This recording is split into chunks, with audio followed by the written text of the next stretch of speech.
Today we discuss about LC oscillations। हम जानते हैं कि कैपेसिटर इलेक्ट्रिकल एनर्जी को स्टोर करते हैं और इंडक्टर मैग्नेटिक एनर्जी को स्टोर करते हैं। जब कैपेसिटर और इंडक्टर को सीरीज में एक दूसरे के साथ कनेक्टेड किया जाता है तब क्या होता है, ये कैपेसिटर में जो चार्ज होता है वो चार्ज सर्किट में फ्लो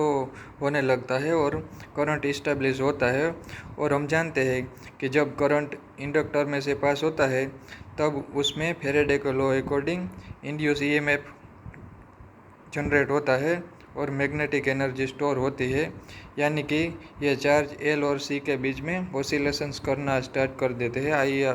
आज हम इसके बारे में डिस्कस करते हैं। मान लो कि किसी t = 0 टाइम पर कैपेसिटर पर Q चार्ज है और ये कैपेसिटर को t एज्यूम कर लो t टाइम पर इंडक्टर के साथ कनेक्टेड किया जाता है। जब भी ये सर्किट को कंप्लीट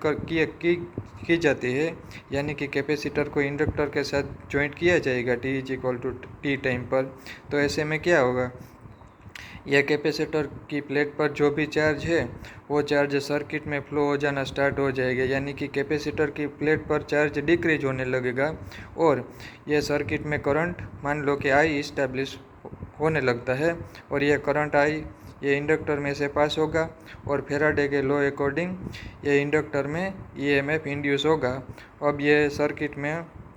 हम किरचॉफ का second rule loop rule apply करते हैं। हम जानते हैं कि कैपेसिटर की दोनों प्लेट के बीच में t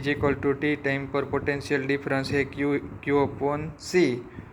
और यह मान लो कि हम ये डायरेक्शन में ट्रैवल कर रहे हैं, इसलिए पहले नेगेटिव प्लेट आती है इसलिए ये पॉजिटिव लिखते हैं और बाद में हमारी और करंट की डायरेक्शन सेम है इसलिए नेगेटिव, और ये इंडक्टर के दो एंड के बीच में पोटेंशियल डिफरेंस फैराडे के लॉ अकॉर्डिंग होगा L/di/dt और किरचॉफ के लॉ अकॉर्डिंग एक क्लोज्ड लूप में टोटल वोल्टेज ड्रॉप 0 होगा, यानी कि 0। और यहाँ जो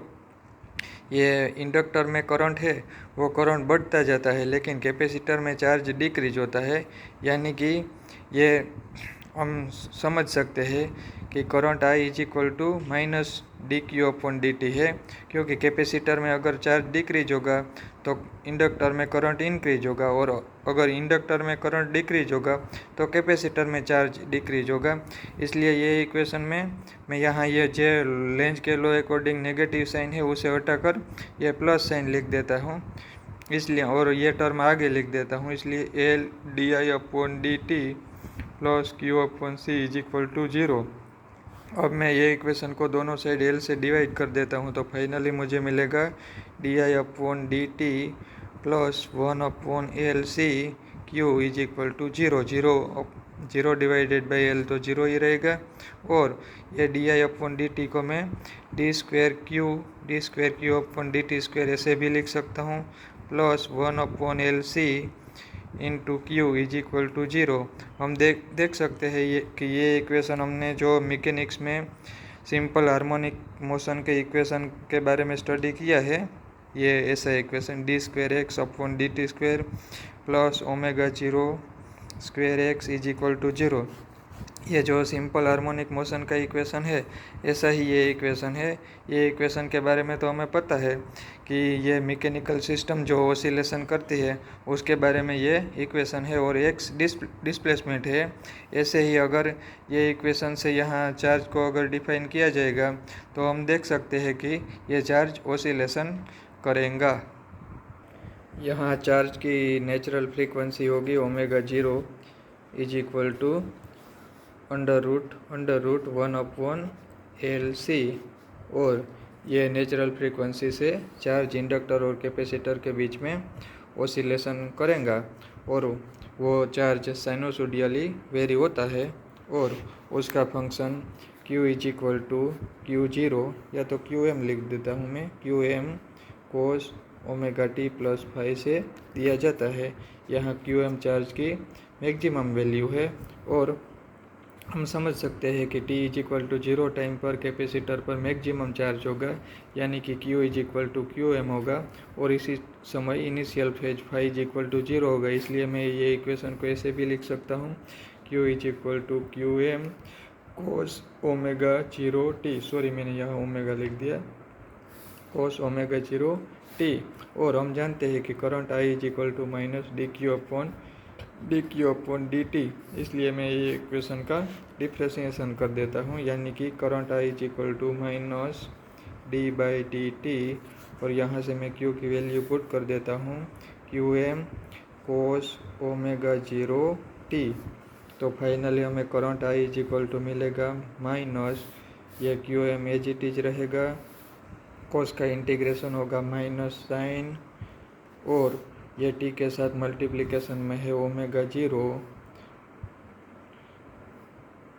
यहाँ कोस ओमेगा 0 टी, ये ओमेगा 0 को मैं आगे लिख देता हूँ ओमेगा 0 टी। फाइनली ये माइनस माइनस प्लस हो जाएगा, Q M omega 0 sine omega 0 T, यानी कि finally current I is equal to होगा Q M omega 0 sine omega T. हम जानते हैं कि कैपेसिटर में स्टोर्ड इलेक्ट्रिकल एनर्जी को दिया जाता है U E is equal to 1/2 C V square. यहाँ पोटेंशियल वी को मैं क्यू अपॉन सी लिख सकता हूँ, यानी कि 1/2 सी, ये Q square upon C square,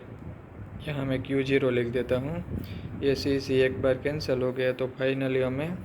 ये इलेक्ट्रिकल एनर्जी मिली 1/2 क्यू स्क्वेयर अपॉन सी। और हम जानते हैं कि इंडक्टर में स्टोर्ड मैग्नेटिक एनर्जी का इक्वेशन हमने प्रीवियस चैप्टर में डिराइव किया, U B is equal to 1/2 L I square. यहाँ मैं स्मॉल आई लिख देता हूँ। जब ये एलसी सर्किट में चार्ज ऑसिलेशन करता है तब ये दोनों एनर्जी एक टाइम पर सेम हो जाती है, और अब हम ये दोनों इक्वेशन को इक्विवेलेंट कर देते हैं, यानी कि q m square upon 2c is equal to L I square, यहाँ आई एम लिख देता हूँ, L I m square upon 2, यहाँ से 2 कैंसिल हो गया। फाइनली मैं आई एम स्क्वेयर के लिए इक्वेशन लिख देता हूँ, I m square is equal to होगा ये q m square upon L C, यहाँ से मैं दोनों साइड अंडर रूट ले लेता हूँ, यानी कि I M is equal to Q M upon under root L C. हम जानते हैं कि 1 upon under root L C को तो हम एंगुलर फ्रीक्वेंसी बोलते हैं, इसलिए I M is equal to होगा ओमेगा 0 क्यू एम। ये आइडेंटिटी जो हमें मिली I M is equal to omega 0 Q M, उसका मैं यहाँ यूज कर देता हूँ, इसलिए फाइनली हमें ये इक्वेशन मिलेगा I is equal to I M sine omega T. अब ये सर्किट में एलसी ऑसिलेशंस कैसे होते हैं उसको हम विजुअलाइज करने की ट्राई करते हैं। मान लो कि हमारी initial condition t is equal to 0 time पर ये सारा का सारा चार्ज कैपेसिटर में स्टोर्ड है, यानी कि सारी की सारी सर्किट की एनर्जी इलेक्ट्रिकल एनर्जी के फॉर्म में यह कैपेसिटर में स्टोर्ड है, और सर्किट में करंट 0 है। बाद में अगर हम t is equal to 0 time पर ये सर्किट को ज्वाइंट कर देंगे तो ये कैपेसिटर डिस्चार्ज होने लगेगा और सर्किट में करंट आई फ्लो होने लगेगा और वो इंक्रीज होता जाएगा, यानी कि ये इलेक्ट्रिकल एनर्जी डिक्रीज होने लगेगी, और यहाँ करंट बढ़ने पर ईएमएफ इंड्यूस होगा और मैग्नेटिक एनर्जी